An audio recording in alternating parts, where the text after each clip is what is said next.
What it is, guys? It's your boy BlastphamousHD, and today we're going to check out a video called Times Peter Griffin Changed His Height. Now, I didn't know a person could change their height. As a wise man once said, with meth, all things are possible. Showcasing all the hilarious moments when Peter changes his height in Family Guy. Number 1. Peter's true height is finally restored in Season 19, Episode 3. One sunny day, the Griffin family is sitting around watching TV when Peter bursts in, chainsaw in hand, sending everyone into a panic. I want a chainsaw! The way he acquired this chainsaw is straight out of a horror movie. It came from a dead neighbor. Some lady up the block is giving away all of her husband's stuff because he shot himself in the face. Oh my God! I've seen that lady. He did the right thing. That's also how we got this couch. Basically, everything in this house is Christmas suicide furniture. But Peter's not alone in his quest for free stuff. Cleveland jumps on the bandwagon, using the same spooky method to score some free furniture for his own house. Donna, they had a bullhorn. I don't know why, but they had a bullhorn. Cleveland, it's time for lunch. What do I want? Sandwich. When do I want it? Now. I ain't eating no Lipton soup. Peter, of course, immediately starts abusing his new toy, cutting sausages and spreading butter on Stewie's bread like it's no big deal. Classic Peter.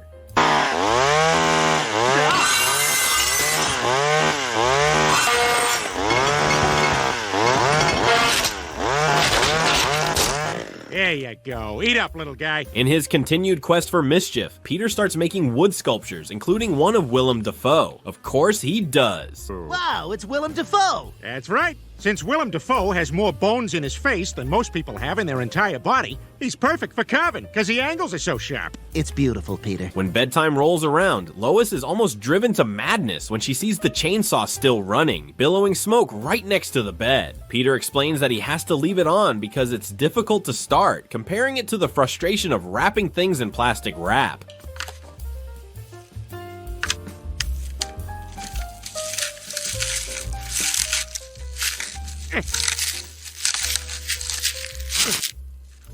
Oh. I can't help but laugh when Peter fumbles around trying to use plastic wrap and fails miserably.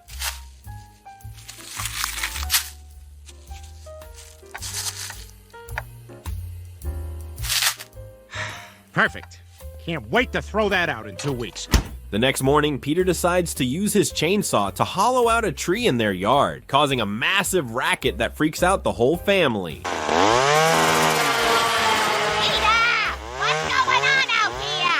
Hey, Lois, I'm just hollowing out this tree for the Keebler elves to live in. Awesome! And what is he looking for? Elves. Yes, he's trying to find elves inside the tree. Hilariously, all he ends up with is a broken arm and no elves in sight.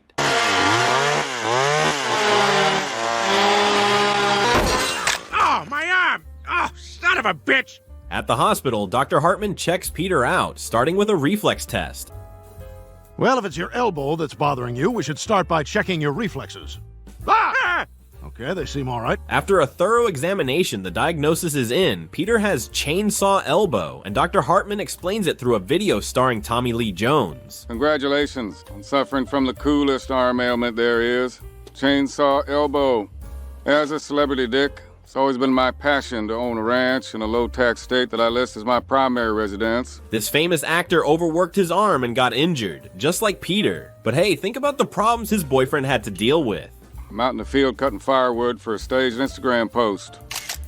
Sometimes I overdo it, end up with chainsaw elbow. Now here's fellow ranch owner Dennis Quaid to discuss the dangers of tractor ass. So, you have tractor ass. Since Peter refuses to take painkillers, Dr. Hartman suggests an alternative treatment called the trucker hat.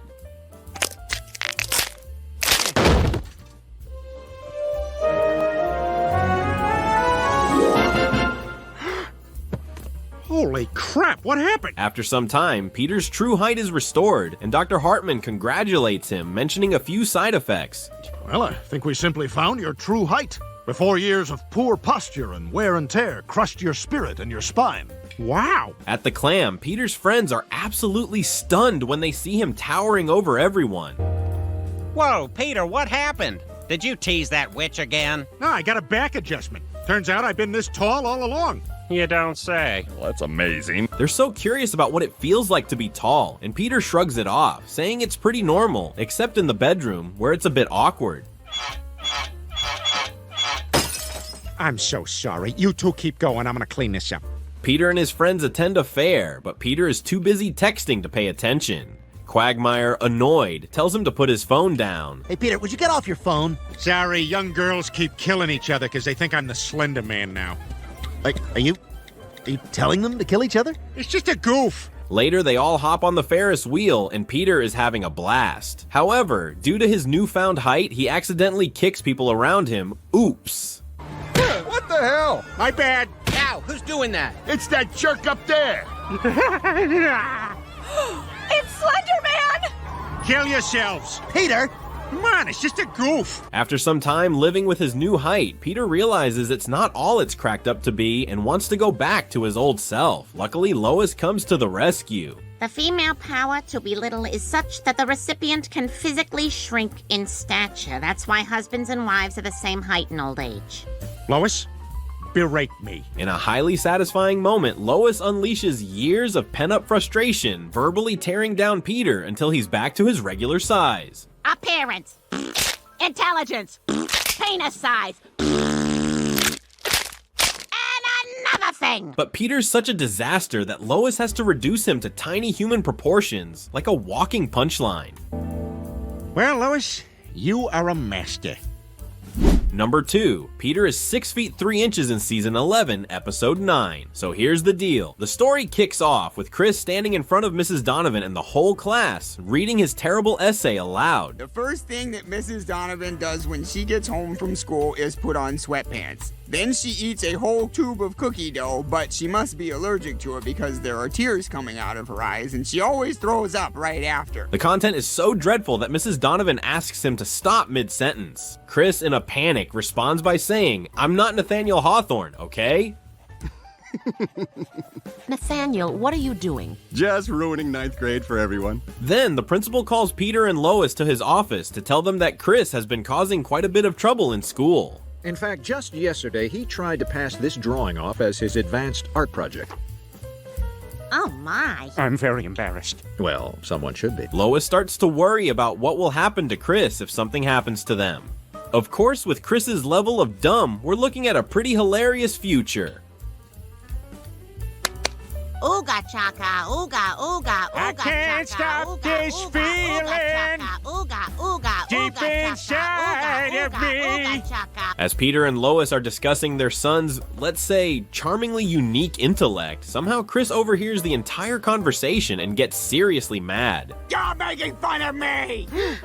I just wanted to listen to you guys have sex, but you were saying mean things about me! Lois is panicking because she accidentally badmouthed her own kid, but Peter reassures her with, "It's never easy hearing the truth, honey. Like that time we ate that lucky fortune cookie."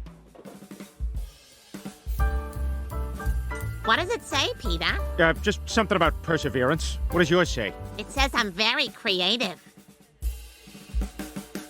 The next morning, Peter is still being his usual delightful self, treating Chris like dirt, and Chris storms off, angry. Oh, look out, everyone. Double-digit IQ joining the table. Hey, Smarty, think fast.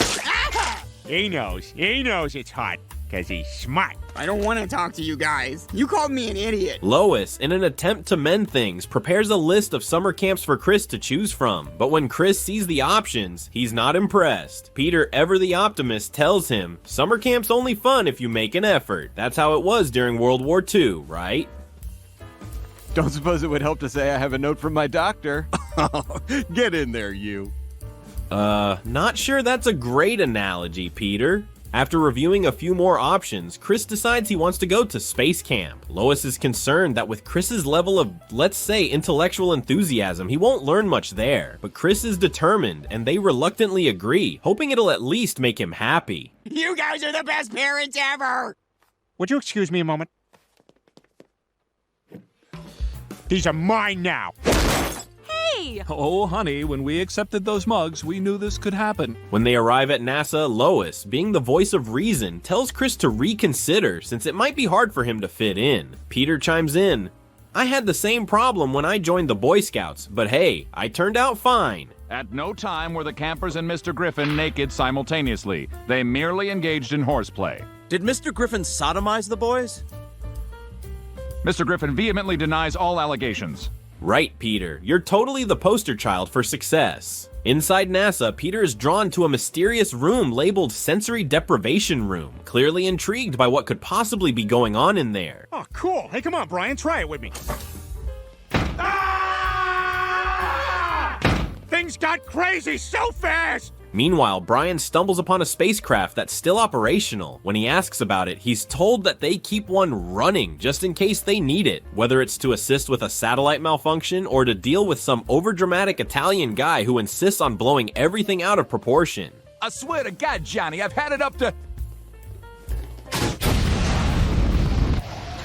Here with your BS. Ooh, he's really had it this time. I'm sorry, Louie. All right, then. Lois hopes that Chris will make good friends here, while Peter is just hoping Chris doesn't end up with fake friends. Like those guys whose wives are friends with each other, but they just don't click. It's right in the kitchen. Sports? No. Movies? No. Hiking? No. Cars? No. Porn? Yes! Gay porn? No. When the teacher welcomes them and tells everyone to grab a heavy book for tomorrow's lesson, Chris grumbles, "I don't belong here. I'm like that shady Chinese guy who made his company hold an emergency meeting to figure him out." Rest assured, he will be found. Security is launching a full-scale investigation into the genealogy records of every single one of our employees. This man will be found, and there will be dire consequences. Too bad about that Chinese guy, huh? After a few days, Chris realizes he's in way over his head and calls home, sobbing, saying he hates it there and wants to come home because he's just not smart enough for this place. Hey, you've got something on your shirt.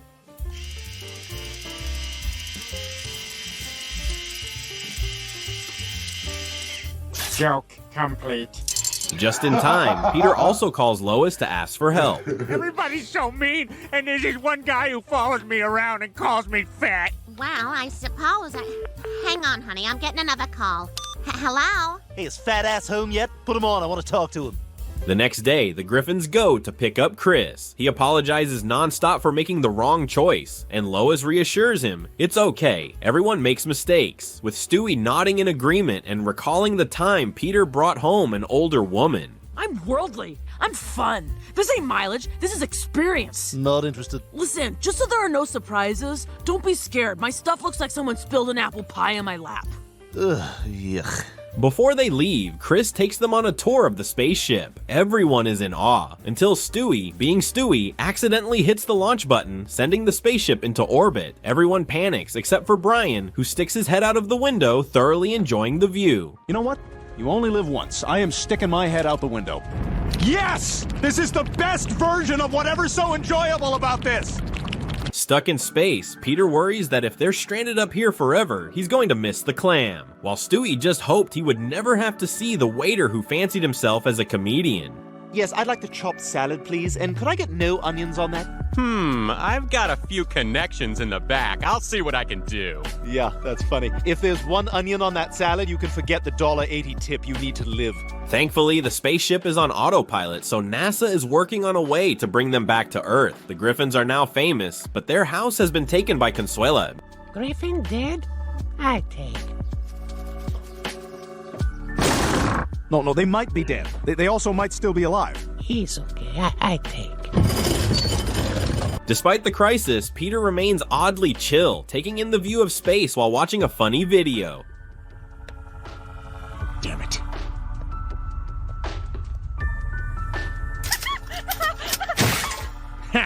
Stupid drunk bitches. Meanwhile, Brian is desperately trying to contact Mission Control for help, but of course Peter makes everything worse by destroying the communication system. Peter's like, don't worry, I'll figure this out, just like my great-grandfather figured out how to make toy. This gives me an idea. She's dead. We're not sure how that's going to help Peter, but okay. At the moment of impending doom, when the spaceship is out of control, Chris taps into everything he's learned and manages to stabilize the ship, bringing everyone back safely to Earth. Oh, look, it says autopilot engaged. Good for him. I'm glad he found someone. And thanks to the gravity pull, Peter's height miraculously increased to Earth. Oh, look, it says autopilot engaged. Good for him. I'm glad he found someone. And thanks to the gravity pull, Peter's height miraculously increases to 6 feet 3 inches. Yeah, sure, that works. Well, thanks to no gravity in space, my spine stretched, and I am now a confident 6'3". So, Lois, I will be leaving you for a hotter woman. Never mind, Lois, I love you so much. Number 3, Short-Legged Peter in Season 15, Episode 6. While the Griffin family is watching TV, a bat chases Meg, sending her into a panic. Peter, ever the problem solver, decides to handle the situation with his signature wit. Calm down, it might just be Grandpa Munster. Somebody set him up for a funny joke. Hey, Grandpa, how did you sleep last night? Yeah, see, if it was him, he would have said, like I do every night, upside down. He manages to temporarily scare the bat away, but Lois is still worried because the bat is still somewhere in the house. Peter, brimming with confidence, tells her not to worry. It's as easy as when he increased his size. Just like my penis enhancement. I want it to hang down to my knees. They moved up my knees. With the bat still at large, Peter hatches a truly genius plan involving a toy helicopter and a gun, leading to an absurdly dangerous situation that has the whole family on edge. Now, I don't have anything to control the trigger with, so I put it on a timer. But I don't remember how long I set it. We're all gonna die! That night, Peter's mission to rid the house of the pesky bat takes a chaotic turn. Aha! Welcome back to CNBC's Moneyline. Oh, come on, man. Nobody's buying that. You expect me to believe you own stocks? Bat Industries was up $2 a share today in heavy trading. Huh. Every time the bat flies somewhere, Peter kicks down everything in his path, even though the bat isn't exactly in Meg's room. Yet another shining moment in fatherhood, right? Yep. When the bat ends up in Stewie's room, Peter accidentally breaks Stewie's arm in his attempt to catch it. I got you now, Bat Damon. I named you Bat Damon. Aw, now I want you to live. What is it? Ah! Ow!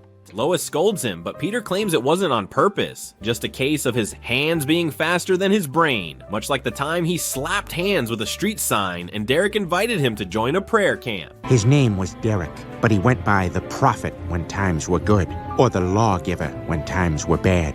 I moved onto his prayer farm with 45 other members of the Salvation Star Boys who died in a mass suicide. Peter only drinks what he likes, so he won't die in that camp. Oh, and he called Lois to pick him up. After it was all over, I called Lois to pick me up. She was mad, but she's what Derek calls an oppressing doubter. May the light of Derek's invincible diamond shine through you. Thankfully, Stewie's injuries are minor. However, there's one issue. When the doctor suggests a vaccine, Lois hesitates, fearing side effects. Peter agrees, citing how he once made a terrible decision by peeing next to a guy who wouldn't stop talking. Hey man, we should get out of here. The building's on fire. Hey pal, not now, I'm busy. Anyway, I'll tell you what's on fire. My urethra.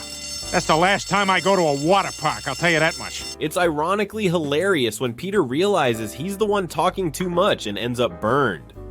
Well, that's not completely true, because I have a Groupon and I'd hate to waste it. Plus, the truth is, the kid... Oh my God. I was the chatty guy. After some internet research, Lois decides not to vaccinate Stewie, dismissing Brian's warnings. She even begins a campaign to stop people from vaccinating, and Peter would join in after spreading a more important piece of news. The brothers who made the Matrix are ladies now. They're ladies. Just one of them? That's the thing. It's both of them. What are the chances? What are the chances? The brothers who made the Matrix are ladies now! The next morning, Lois and Peter are fully immersed in their anti-vaccine campaign, while Brian is horrified, unable to believe they're doing something so harmful. You could get measles, mumps, rubella, whooping cough. Oh my God, are you serious? Very serious. Stewie, who never thought his mother could make such a terrible decision, recalls the time she did something equally foolish while shopping before Thanksgiving. Ready for Turkey Day? Haha, clever. Don't eat too much turkey tomorrow. Oh, I won't. Now, if only the meal would cook itself, huh? At the park, Lois is aggressively spreading her anti-vaccine message, while Peter just stands there holding a funny sign, but the topic is so dull that no one cares. Excuse me, are you the lady selling the bullhorn? What? No. I'm over here! Peter suggests they spice things up, like the time he spontaneously sang at a jazz club. Kim, don't understand why your father has such problems with us, Kim. Mostly, I think it's because I don't make my car payments on time, but also because I was dating someone else at the same time as Kim. I can't stop laughing every time I hear the song he wrote for his beautiful girlfriend, Kim. 3, 4, 5, 6, 7, 8, 9, 10, 11. Kim, I love you, but mostly I love that you let me eat crackers in the bed. Kim, thank you. To make the campaign more influential, Peter uses Meg's college fund to launch a TV anti-vaccine campaign. Fact. Vaccinate rhymes with masturbate. Would you let a doctor do that to your kid? Fact. I still think Michelle Williams is Carey Mulligan. The result? The entire town of Quahog stops vaccinating their kids, sending Brian into a furious rant. Peter, however, is convinced he's making the world a better place, just like when he became a cop on Instagram.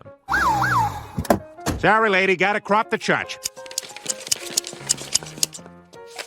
I will take this and cut away complete. Stewie, terrified of not being vaccinated, starts wearing a mask and forces Brian to wear high heels to avoid direct contact with the floor. Where'd you get those? Put them on and lick your lips. Stewie, you might be taking this too far. Proper hygiene depends on everyone, Brian. For instance, I've already saran-wrapped Chris. I'm a gas station sandwich! The next day, when they drop Stewie off at preschool, they're horrified to find that no kids showed up. Quahog is in quarantine due to a measles outbreak. Lois finally realizes her mistake and tells Peter to take Stewie to get vaccinated immediately. But Peter, even worse, claims he has already destroyed all the vaccines in the area.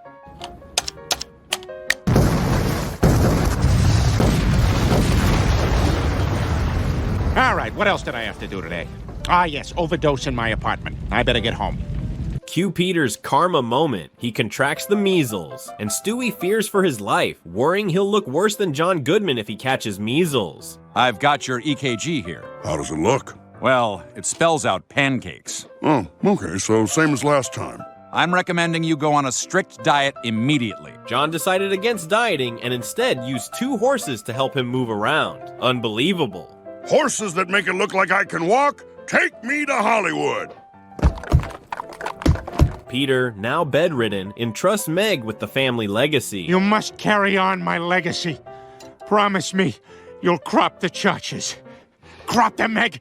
Crop them all! Stewie, imagining Rupert has also caught the measles, apologizes and says the situation is unbearable, like talking to someone with braces. So yeah, last weekend Sheila and I took the kids up to the lake. It was great. We had great weather, fired up the barbecue. Sheila's parents came up towards the end of the week. When are you gonna get those off? When Lois learns Stewie has run away, she alerts everyone. Brian, seeing a path like something out of Family Circus, hopes it leads to Stewie, but it doesn't.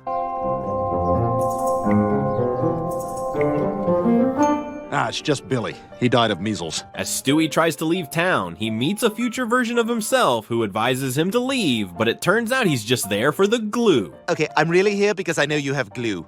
Give me the glue. Stewie, listen to me. Never, ever do this great thing I love. Stewie finally reaches a bridge to another town, but with police there, he risks moving under the bridge. Unfortunately, a passing boat forces him to let go, but thankfully, Sean Penn swoops in to save him and even brings vaccines to help the people of Quahog. Anytime there's a public health crisis in a third world land, I'm there. Third world? This is Rhode Island. Oh, really? Have you seen some of the delis on Federal Hill? Oh, Rhode Island Slam! Oh, I like you, Sean Penn. Number 4. Peter is as tall as a bug in Season 13, Episode 8. The story kicks off when Meg asks her family to turn off the TV so she can study for the SAT. But Peter, ever the loving father, reminds her of the time he had to choose between her and the TV. Don't worry, Meg's holding our stuff. Meg, don't drink that soda! Meg, the dedicated overachiever, wants to improve her SAT score to get into a good college, but Lois, being Lois, suggests Meg should focus on her weight instead. Poor Meg, clearly a little down, but Brian steps in to encourage her, saying if she nails the SAT, she can do anything, even coach the Mighty Ducks. All right, the championship is on the line. It's time for a formation they're not expecting. The Flying V? No, the Stinky V.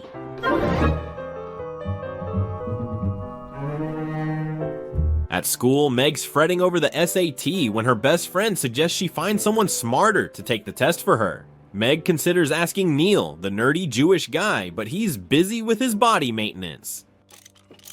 I don't know what you've been doing to this thing, Neil, but you see this gunk? That ain't supposed to be there. Well, just do whatever you can. All right, I'm gonna go eat a sandwich with one hand and fill out the invoice with the other. In the end, Ruth suggests asking Brian for help. When he returned home, Brian was very pleased to see that Meg seemed to know a lot about his book faster than the speed of love, and she couldn't believe it was being sold at a discount on Amazon. What? My book is on Amazon? Oh yeah, Brian, there's something for everyone on Amazon.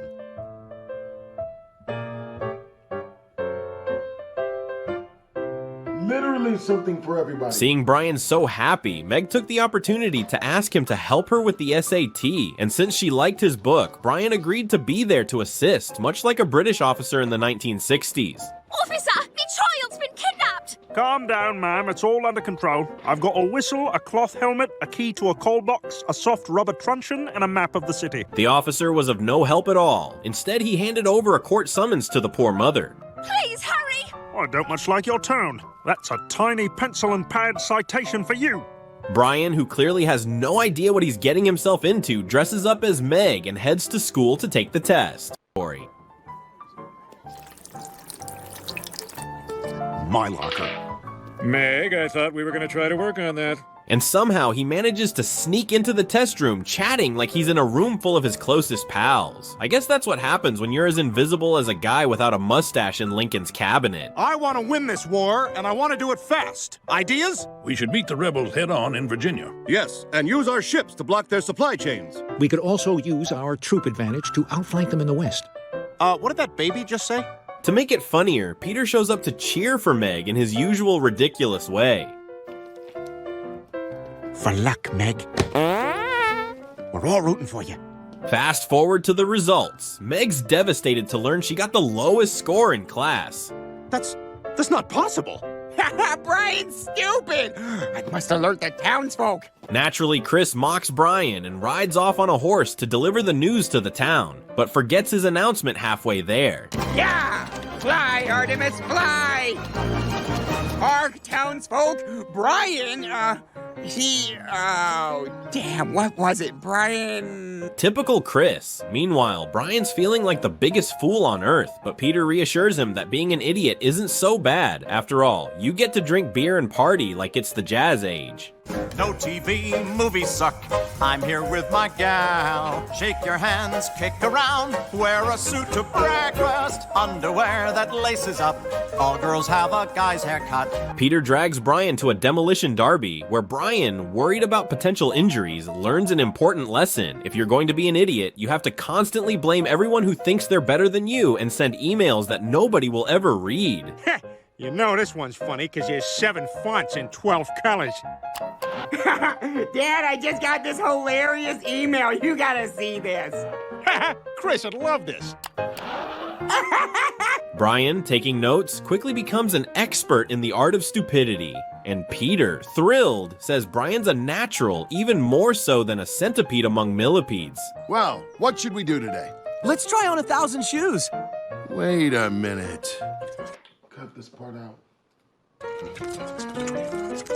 Drinking gasoline, the works. Brian's health, however, starts to take a hit. One day while drinking beer, he collapses from the pain. What you talking about, Phyllis? Ah, gross. He's getting his nose period. Peter, ever the optimist, assures him not to worry because he's been trained in crisis management, thanks to his experience on a hotline. I discovered my wife's been cheating on me for a while, and I can't live like this. I have to kill myself. Doesn't it make more sense to kill her? At the hospital, the doctors managed to stop the bleeding, but reveal that Peter, yes, Peter, had shoved an entire car into Brian's body. And we removed the matchbox car that was lodged in your rectum. I did that right after you passed out. Ah, classic P-Dog. The bad news? Brian has a brain tumor, but don't worry, Peter's got a brilliant idea. Shrink Brian's body to fix things. Unsurprisingly, it doesn't work. Shrink down to microscopic size, enter Brian's brain, and destroy the tumor from within. I was raped by a bug. Then comes the truly shocking news. The tumor is benign, but it's making Brian dumber. No way, I'm never going back to my old self. I rock like this. I'm legit. I'm uber. I'm awesome sauce. Either take the tumor out of him or put one in me. I can't stand this. Stewie naturally wants to remove it, but Brian insists on keeping it. Stewie argues it's like being Black Widow in the Avengers team. So, what's your superpower? Kicking. Oh, right, because none of us can kick. Hey, which one of you guys can kick? Hulk, stop being nice. Sorry. Totally useless. After a few days of trying various intellectual solutions like opera music and yoga, Stewie takes Brian to a fancy dinner to try and bring him back to his former self. But of course, Brian orders like an idiot. Good evening. Our first special is an almond-crusted salmon. Hey, cram it, Skinny. Give me free food or I'm gonna tell people on Yelp there was a pube in my salad. Free food right away. Stewie, defeated, realizes that trying to fix Brian is like that one time an Asian guy went to a beauty salon expecting magic. This whole endeavor was doomed to fail. Like an Asian guy going to a salon. I want to have my anus breached. Back at home, Brian is still following Peter's lead and doing dumb things, and Stewie fears that if he doesn't intervene, Brian's stupidity will literally kill him. He'll end up like that Russian dog that was sent to space. He made it! Your dog is in orbit! Wonderful. How do we get him back now? Oh, about that, we do not. Oh, my poor dog. He will die up there. The good news is the dog didn't die. It found a dog planet and danced joyfully. Joke on them. I find happy dog planet. In 50 years, we all go back to Earth and bite everybody. But now we dance. Using his brain power, Stewie tricks Brian into going to the hospital for surgery. Hey, Brian, you want to go see Dr. Hartman and get that procedure where you get 2 wieners? Whoa, hell yeah! Ultimately, Brian gets the tumor removed and returns to his normal life, while Peter gets a new toy to play with. Because of course, Peter needs more toys. Hey, Lois, guess what? I had them do that 2-wiener operation on me. You what? Double trouble! Uh-oh, that was the original. Peter becomes a tiny man in Season 12, Episode 5. With airline prices slashed, Lois decides it's time for a family vacation, pointing out how long it's been since they went anywhere. Peter, always the comedian, humorously objects, claiming that he's already been on a helicopter tour in Tucson. That park is all concrete, tied to our other dog. I think that guy with long hair is a lawyer. Look at all those students running for their lives. Oh, there's the concrete park again. Lois, however, insists she needs a real vacation. Peter, on the other hand, refuses to travel, mainly because his passport photo looks like a mugshot taken during a sugar high. Lois, I hate traveling. Besides, my passport picture is awful. You look like a human cigarette. Lois thinks Europe is the perfect destination to expose the kids to new cultures. But Peter, ever the practical guy, argues that they can learn about different cultures right in Quahog. After all, he has more foot bacteria than all of Europe combined.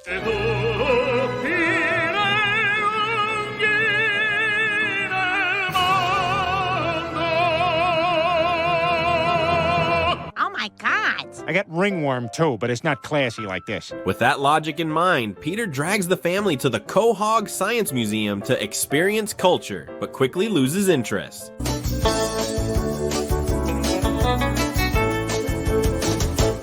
That sucked.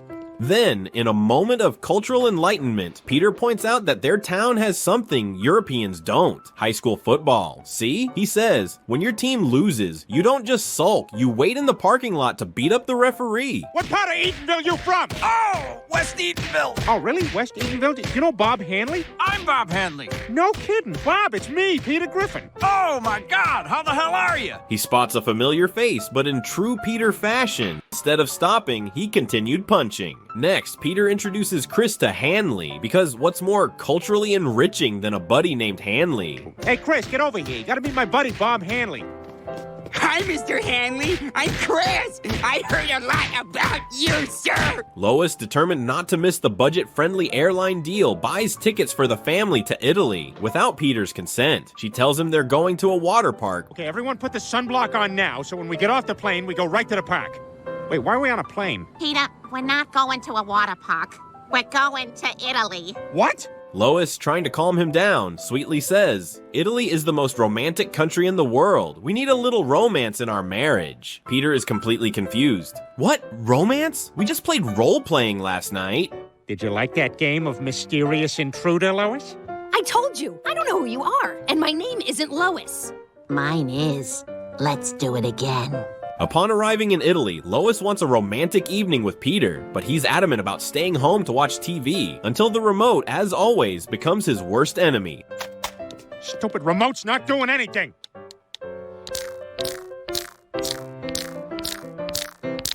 Stop what you're doing! Lois yells at him for not taking her to see the sunset. Peter, ever the reasonable man, argues that if they stayed home, he could be playing seesaw with Joe right now.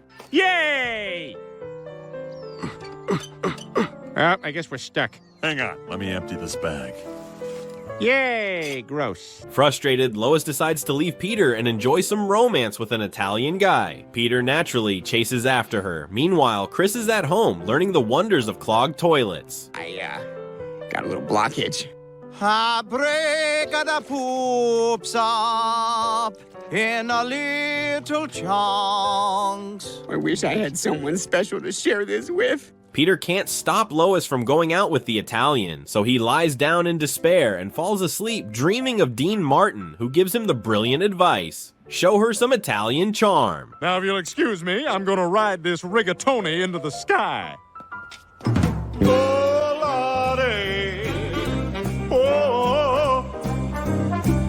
Peter wakes up only to find the kids have stolen everything, proving that even dreams can be a scam. Before they leave for their next adventure, Brian reminds Peter to put on clothes. Peter, in his usual nonchalant manner, advises Brian to relax. Not wearing clothes is part of cultural enrichment. I'm embracing the styles of some countries. Oh my goodness! Oh, please, come on, it's just something I threw together. Later, Peter dresses as an Italian, riding a bike with flowers for Lois. Lois isn't impressed, though, calling his outfit ridiculous and telling him it won't win her over. Mi amore, I am here to put you on a pedestal with Italian romance.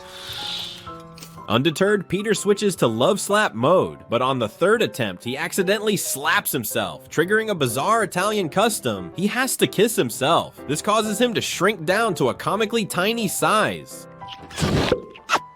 Peter, are you all right? Are you kidding? I'm great! Bouncing around Italia, 'cause I'm a little ball.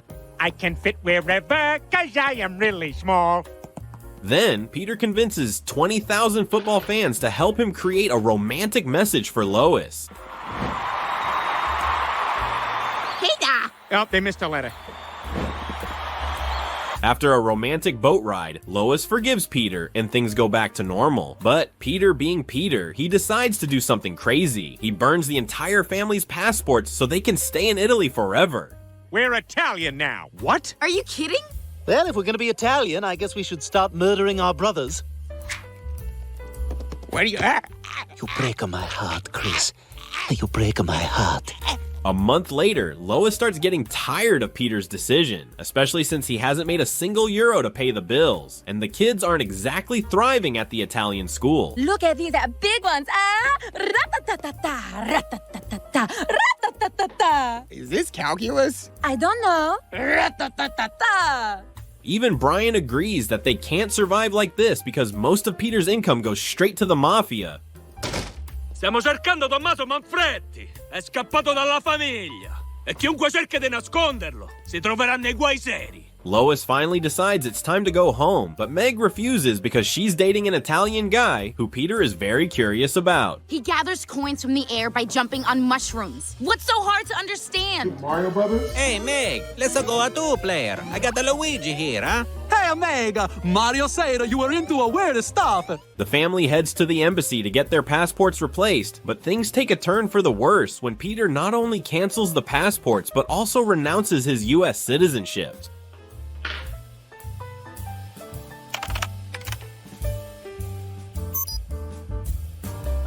After passing a ridiculous test, they're told their application will take 16 months to process. Peter, never one for waiting, decides to take matters into his own hands. Chris, eager to catch the premiere of Karate Kid 5, insists they do it today. Mr. Miyagi, this is kind of embarrassing, but I'm having a problem with erectile dysfunction. Hey, Daniel-san. Miyagi fix. At the docks, Peter distracts everyone long enough for the family to sneak onto a boat. They disguise themselves as dolls, but before they can be smuggled into the US, they must go through a screening process.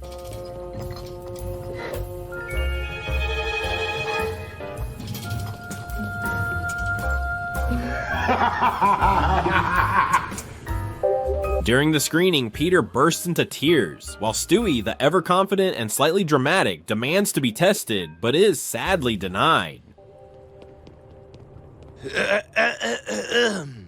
In the end, the Griffin family returns to their normal chaotic lives, except for Meg, who's still happily tagging along with her Italian boyfriend, taking their relationship to new heights. The moral of this video is, if you're ever taking raunchy pictures on social media, always remember to crop the chotch. Hope you guys enjoyed this video. If you did, make sure to comment, like, and or subscribe. It's your boy BlastphamousHD. Twisms.